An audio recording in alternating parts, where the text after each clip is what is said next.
嗰啲濕氣重嘅朋友注意啦，我教你一個簡單又實用嘅方法，用幾樣家常嘢泡水飲，就算係10幾年嘅老濕氣啊，飲完都好快精神晒㗎。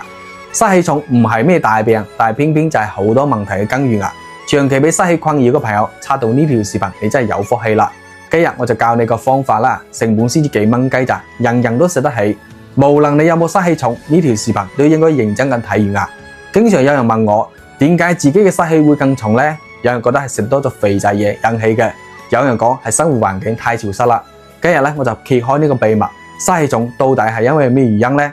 其實濕氣重係你自己造成㗎，有一件事你一定要做好，再難你都要去做啊！濕氣重講到底咧就係我哋嘅脾胃功能唔夠好，水濕之氣一直滯留喺體內，導致邋遢嘢咧排唔出去。嗰啲所謂嘅正氣水啊，當歸人參咧都只可以暫時間驅濕，冇辦法將你體內啲濕氣同埋垃圾徹底清走嘅。而脾胃功能唔夠好原因就係你一拖再拖造成㗎啦。比如話出現咗手腳浮腫啦，肚腩大隻啦，口乾口苦口臭啦，成日瞓唔好覺，周身攰賴賴，冇晒精神。平時遇到呢啲情況冇及時處理，以為捱一捱就過去喎，殊不知咧積水成流啊，導致濕氣越來越重啦。呢個係老祖宗流傳落來嘅理養方嚟嘅，唔理你係30、40歲啦，定係7老80咁，亦都唔理你係邊種類型嘅濕氣，係3、5年嘅輕濕氣，甚至10幾年嘅老濕氣咧，呢個方法都可以去試一試㗎。你就每日堅持咁飲，連續飲一段時間之後咧，你就知道好唔好㗎啦。記得點讚收藏好呢條視頻，順便轉發俾你身邊有需要嘅親朋好友，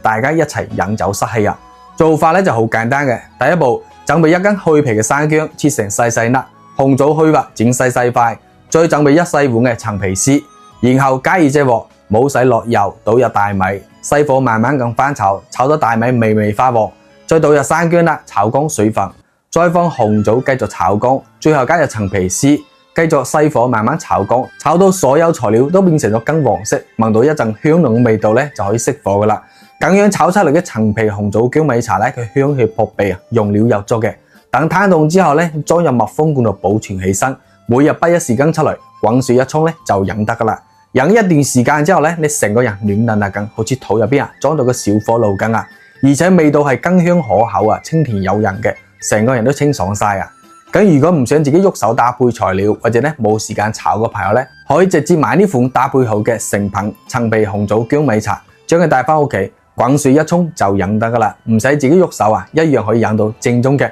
呢款陳皮紅棗薑米茶。有需要嘅朋友咧，可以點擊我頭像直接帶到成品。